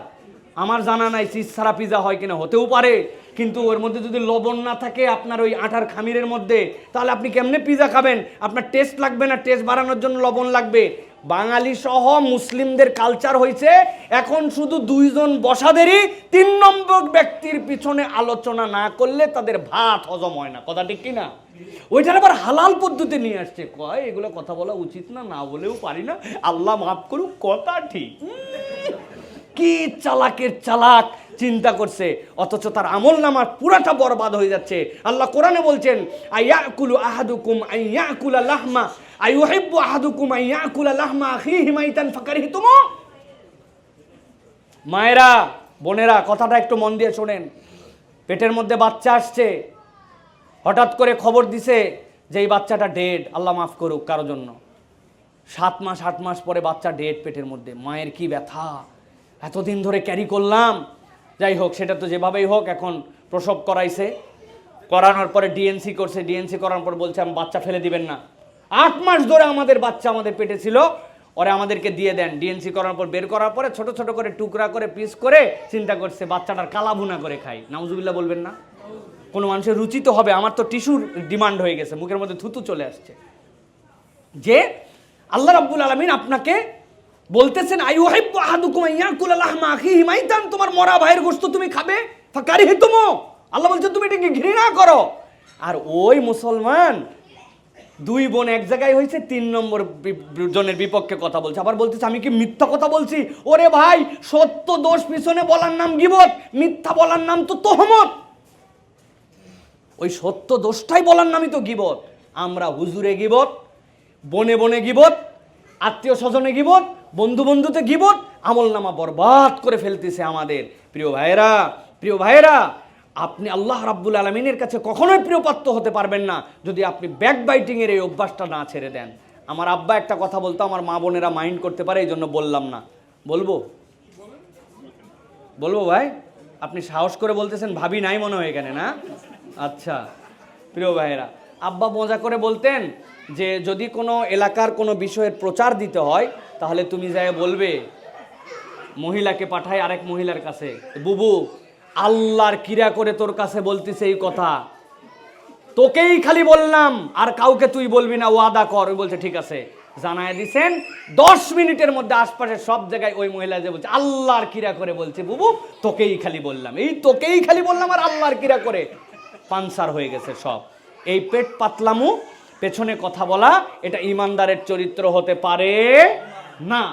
এখান থেকে আমাদের বেঁচে থাকতে হবে প্রিয় বোনেরা, প্রিয় ভাইয়েরা। তাহলে এই মানুষ ততক্ষণ পর্যন্ত বিনয়ী হতে পারবে না যার অন্তর বিশুদ্ধ হয় নাই। আর বিনয়ের আরেকটা লেভেল নবী করিম সাল্লাল্লাহু আলাইহি সাল্লাম দেখাইছেন, দয়াদ্রতা, ইহসান এবং বিনয় নবী করিম সাল্লাল্লাহু আলাইহি সাল্লামের মধ্যে সবচেয়ে বেশি ছিল। আল্লাহ নবী সাল্লাল্লাহু আলাইহি ওয়াসাল্লামের একজন সাহাবী ছিলেন হযরতে মুসআব ইবনে উমাইর রাদিয়াল্লাহু তাআলা আনহু। He is the iconic person of Mecca. কিরকম আইকন? উনি যেরকম জামা পরতেন, মক্কার অন্যরা ওই রকম জামা পরার চেষ্টা করত। এত বেশি ফ্যাশন সচেতন, এত বেশি অ্যারিস্টোক্রেট ফ্যামিলির মেম্বার ছিলেন যে তার জুতা পরায় দেওয়ার জন্য আলাদা গোলাম ছিল। দিস 3 পারসন অ্যাপয়েন্টেড, তার জুতাটা গুছায় রাখবে, জুতাটা পরায় দিবে, এর জন্য 3টা মানুষ অ্যাপয়েন্ট করা, তার পোশাকের জন্য অ্যাপয়েন্ট করা। এই মানুষটা যখন ঈমান আনছেন, তাকে বিবস্ত্র করে 1 খণ্ড কাপড় দিয়ে মদিনায় পাঠায় দিছে মনের দুঃখে। তারপরে ঈমানের প্রশ্ন অবিচল থেকে আল্লাহ নবীর দরবারে হাজির হয়ে গেছেন। ওমায়ের, তোমার কন্ডিশন এরকম? বলি ইয়া রাসূলুল্লাহ, আমার সাথে এরকম হয়েছে, আমার লুঙ্গিটা পর্যন্ত তারা রেখে দিছে, আমি চেয়ে 1 খণ্ড কাপড় পরে আপনার দরবারে এসে হাজির হয়েছি। আল্লাহ নবী বলছেন তুমি যাও, তুমি যে এখন থেকে এই যে আমার যে আসহাবে সুফা এখানে থাকবে। উনি কোরআনুল কারীম খুলে, কোরআনুল কারীম তো তখন ছিল না যে যাদের কাছে কেউ কাঠে লেখছে, কেউ চামড়ার উপরে লেখছে, ওইগুলা উনি যেগুলা পাইছেন ওইগুলা নিয়ে উনি রাত্রেবেলা জোরে জোরে তেলাওয়াত করতেন।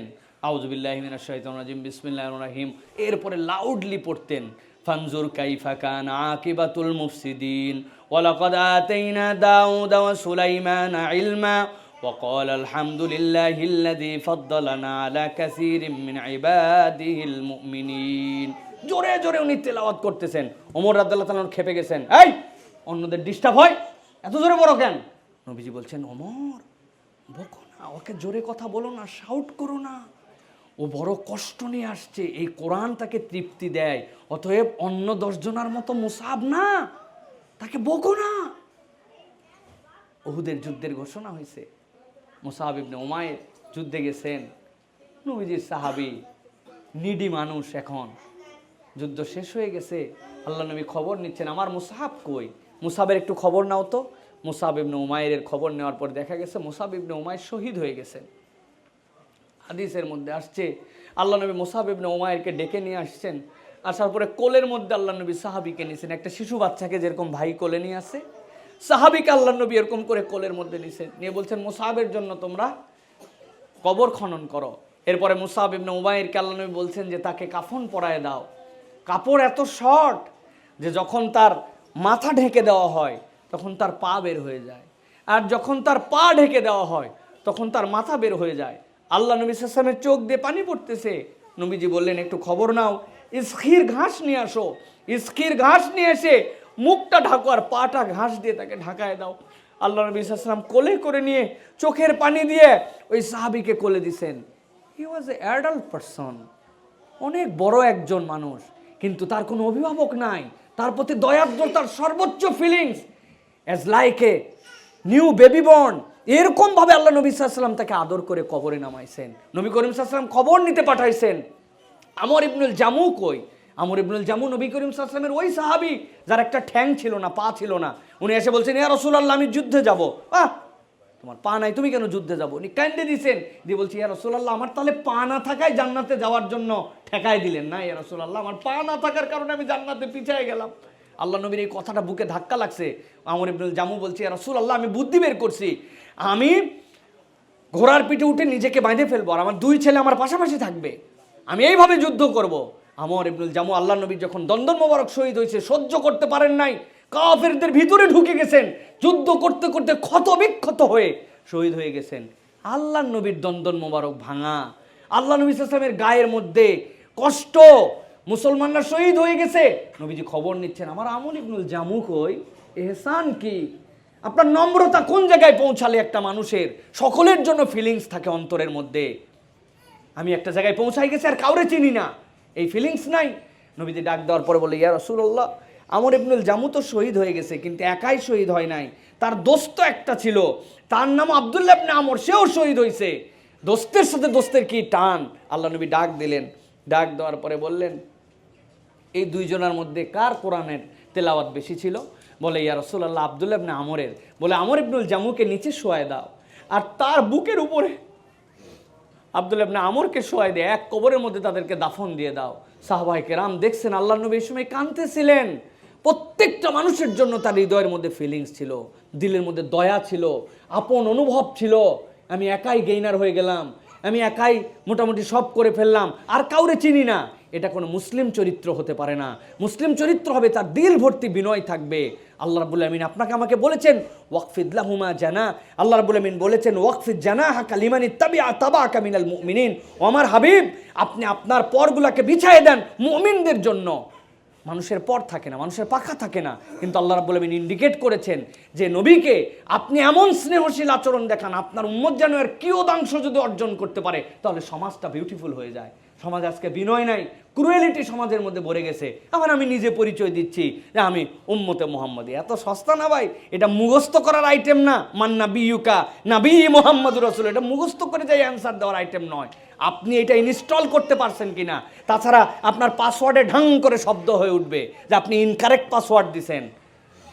আপনার জীবন থেকে ওইটা স্টেপ ফরওয়ার্ড হতে পারবেন না আপনি। অতএব আমাদের জীবনে এই বিনয়টা আমাদের জীবনে লাগবে প্রিয় ভাইয়েরা। এটা গেল 4 নম্বর পয়েন্ট। আর সংক্ষিপ্ত সময়ে 3টা পয়েন্টের কথা বলি প্রিয় ভাইয়েরা।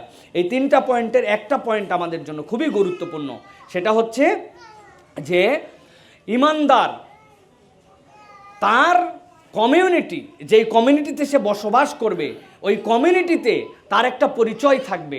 সেটা কি? আল্লাহ রসুল সাল্লাল্লাহু আলাইহি ওয়াসাল্লামের মধ্যে ছিল সত্যবাদিতা এবং ভালো বন্ধুত্ব গ্রহণ করা। আচ্ছা বলেন তো, আজকে আমরা যারা এখানে এই কত দূর থেকে 20 মাইল 30 মাইল ড্রাইভ করে ফ্যামিলি নিয়ে, আমাদের মা বোনেরা সারাদিন কোনো হেল্পিং হ্যান্ড নাই, একটা ডিশ বানাইছেন, আরেকটা আইটেম বানাইছেন, আপনাদের চিন্তা, এই যে সবাই মিলে আসলেন, এটা কিভাবে হলো? কমিউনিটির সাথে থাকার জন্য, একটা বন্ধনের সাথে থাকার জন্য। অনেকে চিন্তা করে ভাই অত কমিউনিটির মধ্যে আমি নাই, মানে উনি খুব গর্ব করে বলে ও ভাই ও গ্রুপের মধ্যে আমি নাই, আমি একা একা চলি। আপনি মনে করছেন যে বিরাট হ্যাডাম আপনার, you are doing something else. আপনি কিছু করতে পারেন নাই ভাই। এটা রাসূলুল্লাহ সাল্লাল্লাহু আলাইহি ওয়াসাল্লামের চরিত্র ছিল না। আল্লাহ রাব্বুল আলামিন কোরআনুল কারীমের মধ্যে সূরা তাওবা পড়া দিলাম 119 নম্বর আয়াত, যে একটু দেখবেন আল্লাহ রাব্বুল আলামিন বলতেছেন, ইয়া আইয়ুহাল্লাযীনা আমানুত্তাকুল্লাহ ওয়া কুনু মা'আস সাদিকিন।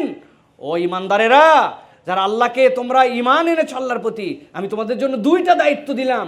1 নম্বর ইত্তাকুল্লাহ, আল্লাহকে ভয় করে চলো, আল্লাহ রাব্বুল আলামিনের অনুগত হয়ে চলো। আর 2 নম্বর, এই আনুগত্য আসার জন্য কুনু মা'আস সাদিকিন, তুমি তোমার বন্ধু নির্বাচনে সতর্ক হও, ভালো মানুষদের সাথে চলাফেরা করো।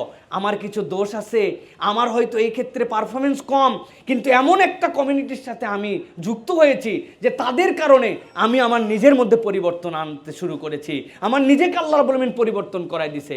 এরকম নজির আপনাদের মধ্যে আছে না নাই ভাই? আছে না নাই? আছে, অনেক নজির এরকম আছে। সুতরাং এই যে কমিউনিটির মধ্যে একটা আন্তরিকতা নিয়ে থাকা, আপনি আপনার সময়কে ওয়াকফ করেছেন, আজকে না হয় দিনই হালাকা, অনেক সময় তো একটা ন্যাচারালি আপনার জন্য একটা পিকনিক হতে পারে, একটা ইফতার হতে পারে, এরকম দিনই কথাও নাই।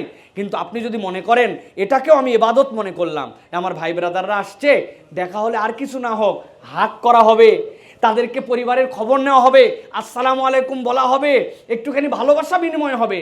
এক বন্ধু যখন আল্লাহর জন্য আরেক বন্ধুর সাথে মিলিত হয়, ভালোবাসা বিনিময় করে, আল্লাহ রাব্বুল আলামিন ওই বান্দাদের গুনাহ খাতা অটোমেটিক মাফ করে দেন। সুবহানাল্লাহ। আপনার ইন্টেনশনটা আল্লাহ রাব্বুল আলামিন দেখবে। এখন চিন্তা করছেন যে যাক বড় একটা কনসার্টও হবে, সেখানেও তো বহু কমিউনিটির লোকজন আসবে, আমি সহি নিয়তে কনসার্টে চলে গেলাম, সব হবে তো না ভাই?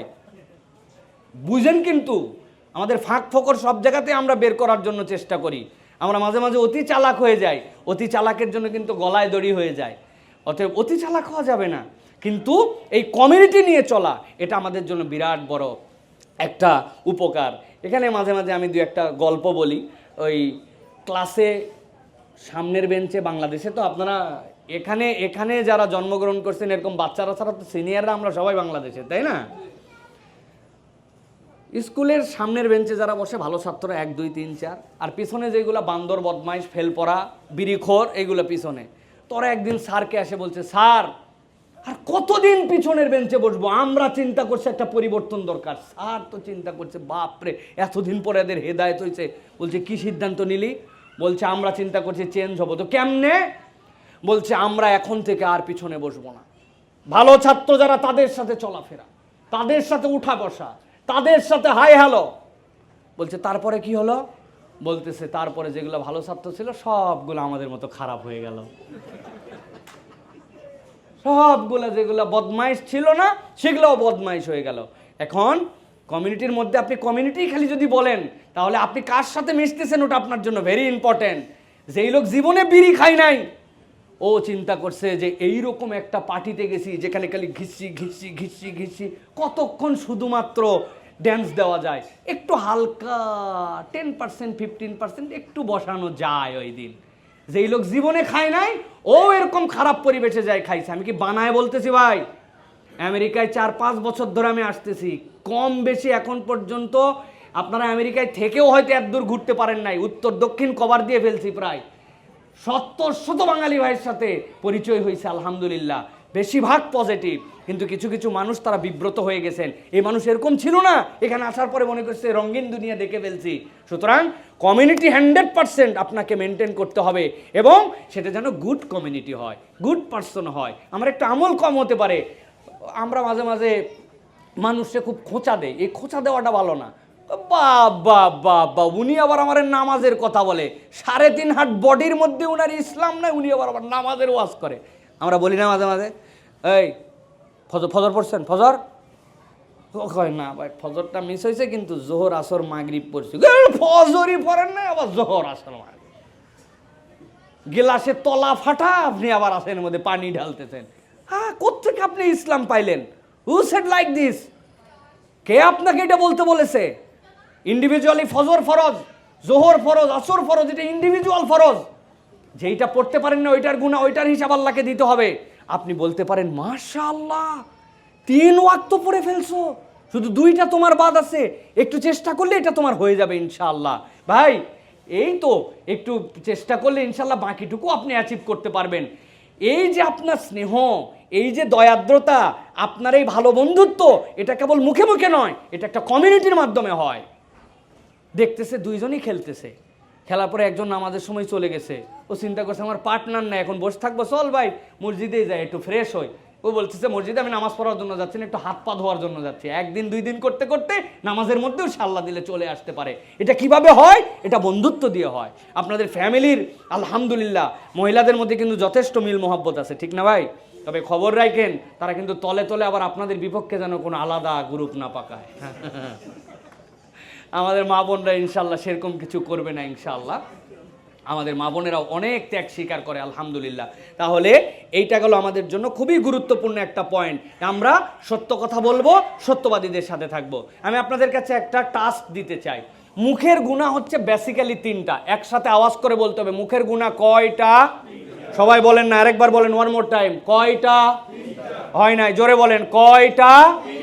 তিনটা। 1 নম্বর গীবত, 2 নম্বর মিথ্যা, 3 নম্বর গালি। কারো মুখ যদি গীবত, গালি আর মিথ্যা থেকে মুক্ত হয়ে যায়, আল্লাহ রাব্বুল আমিন তার জীবন অর্ধেক সুন্দর করে দেন। সুবহানাল্লাহ।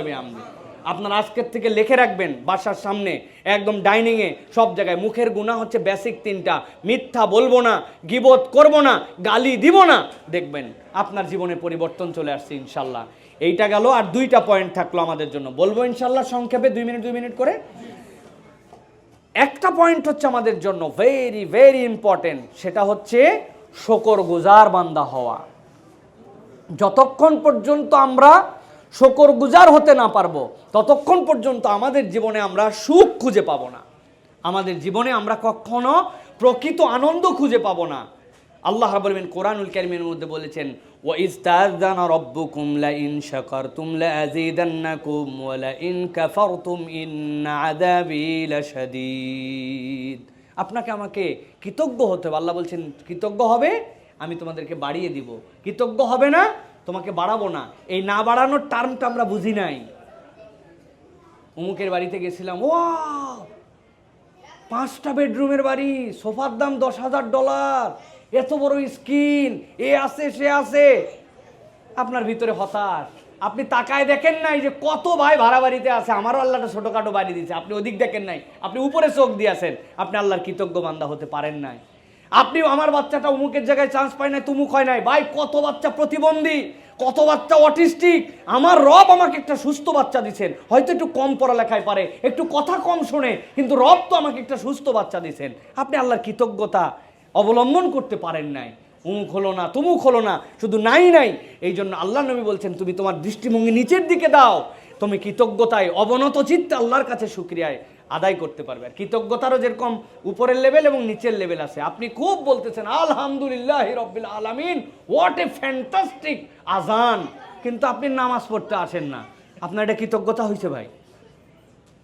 হ্যাঁ, হোয়াট এ বিউটিফুল লেকচার, কিন্তু এগুলো মানলাম না। কৃতজ্ঞতা হয়েছে। কৃতজ্ঞতা মানে কি? সামি'না ওয়া আতা'না, শুনছি যা, মেনে নিলাম তা। সুবহানাল্লাহ বিহামদি। অতএব মানার মধ্যে কৃতজ্ঞতা আছে। আমরা সবাই দ্বিতীয় লেয়ারের কৃতজ্ঞতা আমি আমেরিকার থেকে শিখছি। এখানকার মানুষের থেকে অনেক কিছু শিখেছি আমি, তার মধ্যে এইটা একটা, তারা মানুষকে অ্যাপ্রিসিয়েট করে, কথায় কথায় থ্যাঙ্কস বলে। ছোট্ট একটু আপনি কাউকে বেনিফিট দিছেন, সে আপনার জন্য দোয়া করবে। আমি শিকাগোতে, আমি হচ্ছে বাফালোতে ইয়ের মধ্যে, ওয়াশরুমের মধ্যে, রেস্টরুমের মধ্যে যে অজু করতেছি, তো দুই পাশে 2টা টিস্যুর জন্য হোল্ডার দেওয়া আছে, হাত দিলে টিস্যু বেরোচ্ছে। তো বামের টিস্যুটা কাজ করে না। একজন এসে অনেকক্ষণ হাত দিচ্ছে, আমি ওকে বললাম এই টিস্যুর বক্সটা কাজ করে না। ও কোনটা কাজ করে? ডানেরটা দেখাই দিছি, ও গেছে। আমি অজু করে যাওয়ার সময় আমার জন্য 3-4টা দোয়া সে করতেছে। তাদের ভাষায় এটাই দোয়া, have a nice day, have a good trip, have a good time. আমার জন্য এই দোয়াগুলা কি করছি আমি? এই টিস্যু বক্সটা কাজ করে না, ওইটা কাজ করে। আর আমাদের দেশে হলে, আমরা আমাদের বাঙালি কালচারে এটা তো বলাই লাগবে, বলবে না আবার কি? এটা আবার শুক্রিয়া, থ্যাংক ইউ বলার আবার কি আছে?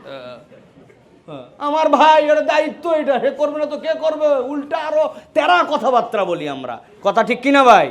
মাল্লাম ইয়াশকুরিন নাস লাম ইয়াশকুরিল্লাহ। আপনি মানুষের কৃতজ্ঞতা আদায় না করলে আপনি আল্লাহরও কৃতজ্ঞ হতে পারবেন না। স্ত্রীরা যারা আছেন, আপনার হাজব্যান্ডের কৃতজ্ঞ হইন, তাকে থ্যাঙ্কস দিয়েন যে আলহামদুলিল্লাহ তুমি আমার একটা গুড পার্টনার।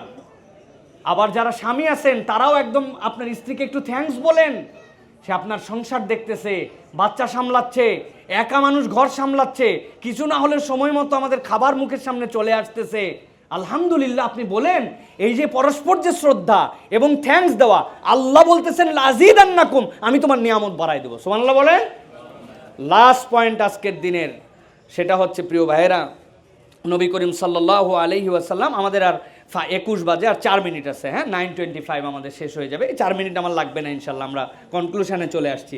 তবে one of the most important point এইটা প্রিয় ভাইয়েরা, আমরা আমাদের যে লেয়ারগুলো আপনাদের কাছে বলেছি, এইগুলো সবগুলোকে যদি আমরা নার্সিং করতে চাই, আপনারা জানেন গাড়িতে যখন রং করে, গাড়িতে রং করার পরে সর্বশেষ হার্নার দেয়, শাইনার দেয়, সবগুলার পর একটু চকচকা থাকে। জামা বানালেই হয় না, ওর মধ্যে আয়রন দেওয়া লাগে, আয়রন না হলে ওইটা পড়তে কেমন জানি ইতস্তত লাগে, ঠিক কিনা প্রিয় ভাইয়েরা?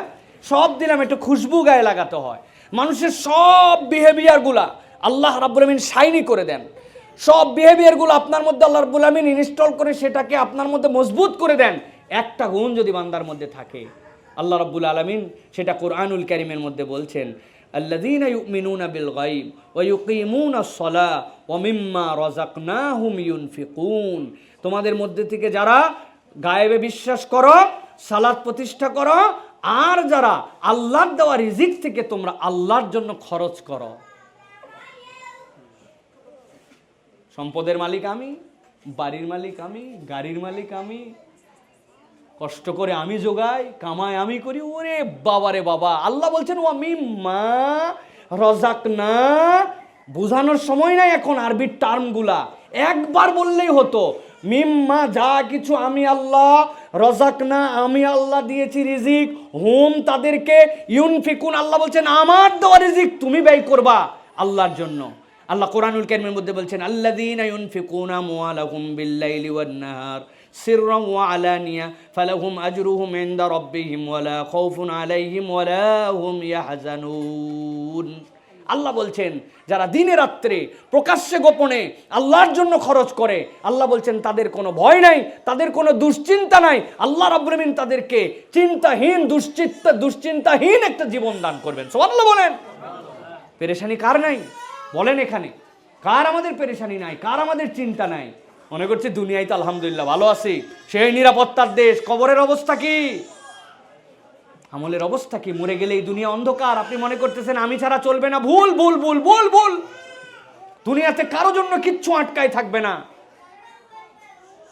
আমি আমার ফ্যামিলিকে মাঝে মাঝে ঢাকায় বলি, বাড়িওয়ালা আমাকে এত ভালোবাসে, মরে যাই আমি 3 নম্বর মাসে বলবো ভাবি আপনাদের গ্রামে চলে যাওয়া মনে হয় ভালো হবে, ভাড়াতে 3 মাস দেয় নাই, 3 মাস পর্যন্ত মোহাব্বত শেষ, সব শেষ, চলে যেতে হবে। সুতরাং আমাদের কামাই কেবল করে গেলাম, খরচ করলাম না আল্লাহর জন্য, আমরা কৃপণ হয়ে গেছি। ব্যবসা না করে চাকরিজীবী যারা, তারা আরও বেশি আমরা কৃপণ হয়েছি অনেক ক্ষেত্রে। হিসাবের টাকা হিসাবে কামাই করি আর খালি জড়ো করি। কার জন্য কি জড়ো করতেছেন আপনি প্রিয় ভাইয়েরা? আমি একটা উদাহরণ দিব, আসলে আমরা কিছুই করতে পারি না। আপনারা ধান লাগানো দেখছেন ভাই? ধান লাগানোর জন্য যখন রেডি করে বাংলাদেশে, তখন প্রথমে বিছন লাগায়, বিছন ফেলার পর ওখান থেকে বিছন তুলে তারপরে ধান সুন্দর করে করে লাগায়। দেখছেন না আপনারা? যে বিছনটা এই মাটির জন্য রেডি করলো, একদম just like a pancake, what a beautiful land. ওই জায়গাতে একটা কিচ্ছু থাকে না, বিছনগুলা ধানগুলা নিয়ে এসে ছিটায় দেয়, এরপরে বিছনগুলো উঠে তারপরে এটা আবাদ করে, ঠিক না? ধান লাগায়। কিন্তু আপনি কি জানেন, যখন বিছনগুলো ছিটায় 95% সে ভুল ছিটায়। কোনোটা শীত হয়ে আছে, কোনোটা কাত হয়ে আছে, কোনোটা উপুর হয়ে আছে, কোনোটা মাটির মুখ দেখে নাই। অথচ শিকড় বের হওয়ার দিক একটা আর মাথা বের হওয়ার দিক একটা। যে কোনো দিক দিয়ে শিকড় বের হয় না, যে কোনো দিক দিয়ে গাছ গজায় না। M I right? কে আপনাকে ওভারনাইটে সব শিকড় নিচের দিকে নিয়ে গেল আর সব মাথা? কোনোদিন দেখেছেন যে একটা গাছ ভুল করে শিকড় উপর দিকে আর মাথা নিচের দিকে? এরকম কোনো গাছ দেখছেন জিন্দগিতে? আপনি কেমনে বলতেছেন যে আমার ল্যান্ড, আমার কামাই? একটুখানি কতকগুলো দেখি বাংলাদেশে, ঢাকায় সকালবেলা এরকম করে দাঁড় হয়ে গাড়ি সিগন্যাল দিচ্ছে, গো গো গো গো, রাইট রাইট লেফট। কিরে তাকায় দেখে, এটা তো ট্রাফিক না, নিচে কোনো কাপড়ই নেই। আপনার আমার মতো নাক, আপনার আমার মতো কান, কিন্তু ব্রেন ডিস্টার্ব হয়ে গেছে। মানুষ বলতেছে না, পাগল বলতেছে। ব্রেনের মালিক আল্লাহ। সুস্থতা দেওয়ার মালিক আল্লাহ, ওই আল্লাহ আপনাকে রুজি দিলেন। আল্লাহ বলছেন ওমিম্মা রাযাকনাহুম ইউনফিকুন, যেখানে সুযোগ থাকবে চ্যারিটি করবেন, দেশের সাথে সম্পর্ক রাখবেন, ভালো কাজের সাথে আপনারা উৎসাহ দিবেন। আমি একটা প্রজেক্টের কথা আপনাদের কাছে বলি প্রিয় ভাইরা, আমরা কিছু অনেকগুলো প্রজেক্ট করি। আমি বলতেছি না আপনারা ভুল বুঝেন না, আমি ডোনেশন আপনাদের কাছে কালেকশন করতেছি, জাস্ট আইডিয়া দিয়ে দিচ্ছি আপনাদের জন্য। আপনার এলাকাতেও আপনি এমন কিছু কাজ করার জন্য চেষ্টা করেন যে এই কাজগুলা আপনার জন্য অনন্য হবে। না পারলে যারা এইগুলো কাজ করে, আরে ভাই একটা বার্গার খেলে $20, $30, $40 চলে যায়, $50 আপনি এমন কাজ করতে পারেন আপনি কল্পনা করতে পারবেন না। এলাকায় একটা মক্তব চালু করেন আপনি, মহিলাদের জন্য, পুরুষদের জন্য, বাচ্চাদের জন্য। আপনি এলাকার সাথে খবর নেন, ইমাম সাহেব আপনার মসজিদ আপনার এলাকায়, তাহলে কামাই করে গেলাম। আপনি চিন্তা করছেন আমার বাচ্চা কাচ্চা নাতি নাতি সব এখানে চলে আসছে, আমার আর পিছু টান দেশে নাই না। ওমিম্মা রাযাকনাহুম ইউনফিকুন, আপনি এইটা আপনি খরচ করার জন্য চেষ্টা করেন। খরচের আরেকটা লেয়ার হচ্ছে 30 সেকেন্ডে বলে দেই, তাহাদ্দু তাহাব্বু, হাদিয়া দেন। এক বাড়ির থেকে আরেক বাড়ির সম্পর্ক রাখেন, তার কোনো নেসেসিটি নাই, কিন্তু আপনি হাদিয়া দেন। আপনাদের পাশে আমেরিকান পরিবার আছে না, নন মুসলিম, আপনার রমাদানের সময় তার বাসার সামনে একটা ফুল, তার বাসার সামনে একটা বিস্কুটের প্যাকেট, তার বাসার সামনে একটা গিফট দিয়ে আপনি রমাদান মোবারক, এটা আমাদের ফেস্টিভ্যাল, তোমার বাড়ির সামনে আমি দিছি, এটা আপনার দাওয়াতের কাজ করবে আপনার জন্য। আপনি বিভিন্ন অকেশনে আপনি তাকে গিফট পাঠাবেন, কথা নাই বার্তা নাই। আপনি চিন্তা করছেন এখানে যে যার খায় যারটা চলাফেরা করে না, আপনার তাহলে দাওয়াতের তর্জটা কিভাবে আসলো?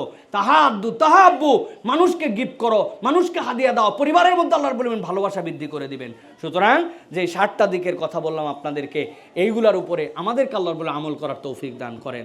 আর একটা কথা জিজ্ঞাসা করতে চাই, বলেন তো ভাই, এইরকম হালাকার দরকার আছে না নাই? রিয়ালি বলেন, মন থেকে বলেন, দরকার আছে না নাই? আল্লাহ বলছেন ফাযাক্কির ফাইন্না যিকরা তানফাউল মুমিনিন, জিকির করো, আল্লাহ এর দ্বারা তোমাদেরকে পরিবর্তন ঘটাবেন, আল্লাহ এর দ্বারা তোমাদের কল্যাণ দিবেন। সুতরাং এটা আমাদের র্যান্ডম হওয়া দরকার। কত ক্ষেত্রে কত টাকা খরচ করি, এইগুলোর জন্য আমাদের কোনো টেনশন নাই, চিন্তা নাই, কিচ্ছু নাই। আল্লাহ যেন আমাদেরকে, আমাদের পরিবারকে কবুল করেন, আজকের আয়োজনকে যেন আল্লাহ কবুল করেন। আমাদের একদম মসজিদের নেইবার ভাই সবচেয়ে বড় সাহস দিয়েছিলেন, আর সাথে কিছু ভাই ব্রাদাররা মিলে আলহামদুলিল্লাহ আয়োজন করেছেন। আই এম সো হ্যাপি যে আজকে আপনারা এই জায়গায় আসছেন এবং চমৎকার একটা পরিবেশে আজকে আমরা দিনই কিছু কথা শুনেছি। আল্লাহ যেন আমাদেরকে কবুল করে নেন।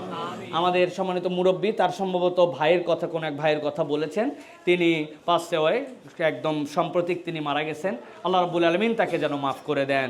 আল্লাহ আমাদের যারা পিতামাতা চলে গেছেন তাদেরকে যেন আল্লাহ মাফ করে দেন।